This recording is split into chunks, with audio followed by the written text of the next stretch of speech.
passé 12 ans sans marcher. Elle a toujours été malmenée par la société à cause de sa façon de marcher. Elle est née différente, elle a des problèmes d'excrétion, elle rêve de voir sa mère dans leur propre maison. Parfois, il est plus facile de se concentrer sur ce que nous n'avons pas que sur ce que nous avons. Il est plus important de prendre le temps de se souvenir de toutes les choses pour lesquelles nous sommes reconnaissants que beaucoup d'entre nous considèrent comme acquises, ce qui débloque la plénitude de la vie. Il transforme ce que nous avons en assez. Et plus, il transforme le déni en acceptation, le chaos en ordre, la confusion en clarté. Il peut aussi transformer un homme en un point, une maison en un foyer, un étranger en un ami.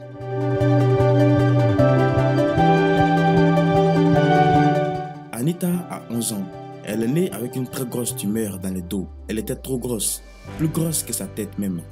Elle est née ici, à la maison, car je n'avais pas d'argent pour aller à l'hôpital. Mais comme la tumeur continuait à grossir, nous avons dû rapidement trouver de l'argent et l'avons amenée à l'hôpital. Et le médecin a décidé de l'opérer. Je pensais que l'opération lui ôterait la vie. J'étais inquiète car la tumeur était trop grosse. J'avais tellement peur et par la miséricorde de Dieu, nous sommes revenus à la maison alors qu'elle était vivante. Mais quand je touche ses pieds, je ne trouve pas de vaisseaux sanguins. On dit que ce sont les vaisseaux sanguins qui permettent à quelqu'un de bouger et de se tenir debout dans sa vie quotidienne. Elle a commencé à déféquer à chaque fois. Elle pouvait excréter n'importe comment, aussi bien en urinant qu'en déféquant sur elle-même. Chaque fois qu'elle était assise là, elle pouvait excréter. Ainsi, elle a grandi en faisant toujours la même chose. Je lui ai demandé pourquoi et elle m'a répondu qu'elle ne contrôlait pas non plus son système d'excrétion. Le fait d'uriner et de déféquer se produisait involontairement et c'est resté ainsi. Maintenant, bien qu'elle ait 11 ans, nous devons toujours être là pour la surveiller et l'aider. C'est ainsi que va sa vie. Mais nous ne voulons pas qu'elle reste comme ça pour le reste de sa vie. Nous attendons patiemment que quelque chose se produise. Quand je lui ai donné naissance, elle n'a pas pleuré tout de suite pour montrer qu'elle était normale. Elle a pleuré bien plus tard parce qu'elle était fatiguée. La tumeur a affecté sa croissance et son développement pendant qu'elle était dans l'utérus. Ses genoux étaient pliés et ses hanches étaient repliées. Plus tard, elle a continué à tomber malade et a arrêté l'allaitement.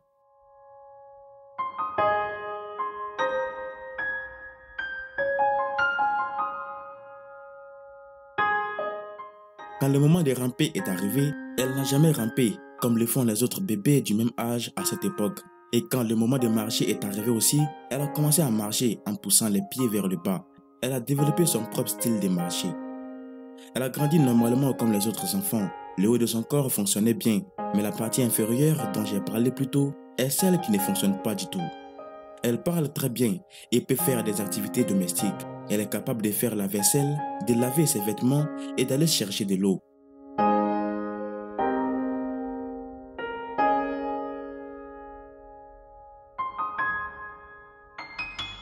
Ses jambes ne fonctionnent pas. Marcher est presque impossible. Ses jambes ne sont pas très fortes, mais elle manque aussi des vaisseaux sanguins dans ses jambes. Je l'ai toujours examiné au niveau des chevilles. Le vaisseau sanguin est très fin, qu'il ne peut pas lui permettre de se tenir debout. Et je pense que c'est pour cela que tout a mal tourné.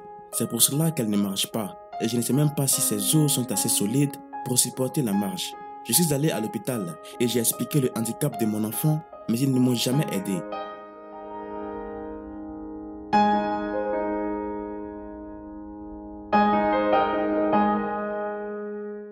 À ce moment-là, je l'avais amenée à l'hôpital et le but principal était de traiter le paludisme. Bien qu'elle ait développé quelques blessures causées par le fait de toujours bouger de cette façon, elle a toujours des blessures. Elles ne sont jamais complètement guéries à cause de la façon dont elle marche. Elle a continué à pousser vers le haut, ce qui fait revivre ses blessures.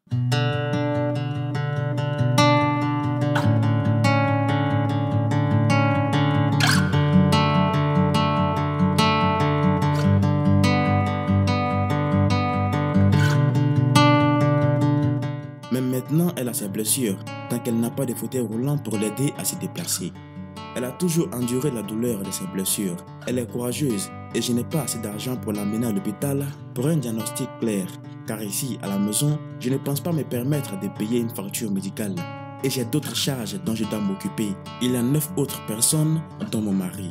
Donc tant que je n'ai pas d'assurance médicale, je ne peux pas l'amener là-bas. Ma fille n'a pas encore commencé l'école à cause de sa façon de se déplacer, qui ne lui permet pas de marcher une grande distance. Elle est ici pour aller à l'école et je ne peux pas réussir à la porter tous les jours jusqu'à l'école.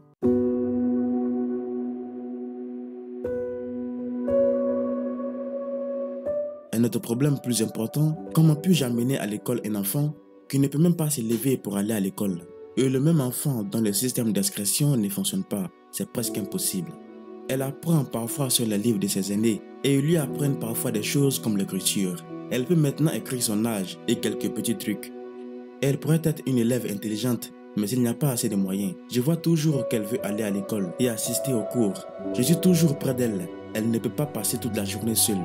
Je dois toujours être là à ses côtés pour m'occuper d'elle, puis changer ses vêtements. Personne ne peut s'occuper de cet enfant et lui changer ses vêtements toutes les heures.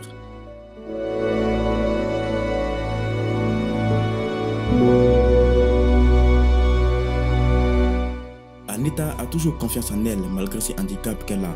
Elle ne perd jamais espoir. Elle croit qu'après un certain temps, tout ira bien. Même lorsque les autres enfants s'enfuient et la laissent ici, elle vient me voir et me dit que même s'ils l'ont abandonnée, ce n'est pas grave. Elle me dit toujours qu'un jour, qu'elle se réjouira et fera la fête comme jamais auparavant. Elle dit que ce jour-là, elle ferait le tour de cette maison 1 million de fois en rendant gloire à Dieu parce qu'elle sait comment nous aurons souffert pour avoir cette maison. Elle voit comment nous nous battons pour payer le loyer. Elle veut que nous ayons notre propre maison aussi vite que possible.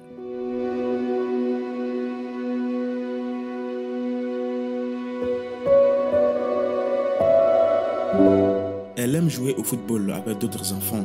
Elle aime tellement le football quand ils lui permettent de se joindre à eux. Parfois, ils ne l'autorisent pas à se joindre à eux parce qu'elle n'est pas propre. Ils s'assurent qu'elle est propre ou au cas contraire, ils lui disent de partir parce qu'elle sent mauvais. Les enfants handicapés sont désormais traités différemment dans la société. Parfois, tout le monde ne l'aime pas. Elle est malmenée par les voisins et d'autres personnes sans raison, juste à cause de son apparence physique.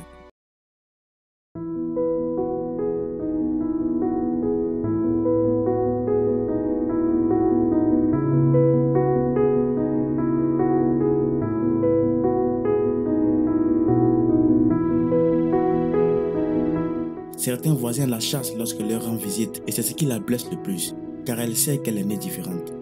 Quelqu'un m'a dit un jour que je devais m'éloigner d'eux, qu'ils ne pouvaient pas être proche de quelqu'un qui a des enfants handicapés. Une personne me devait de l'argent et quand je suis revenu de l'hôpital et que je lui ai demandé l'argent, elle m'a dit qu'elle ne pouvait pas gaspiller son argent. Mais je vais dire aux gens qui ont une telle mentalité que nous sommes tous créés égaux.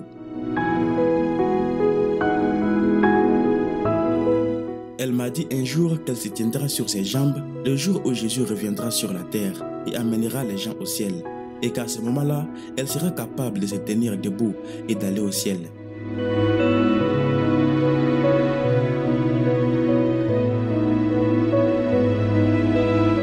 Je parle toujours avec maman de la façon dont nous pourrions avoir notre propre maison, même si je ne sais pas comment.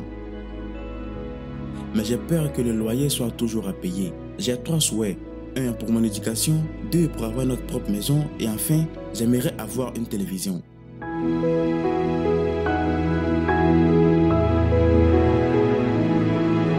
J'aimerais que les gens soutiennent ma fille pour qu'elle puisse avoir un fauteuil roulant qui lui permettra d'aller à l'école.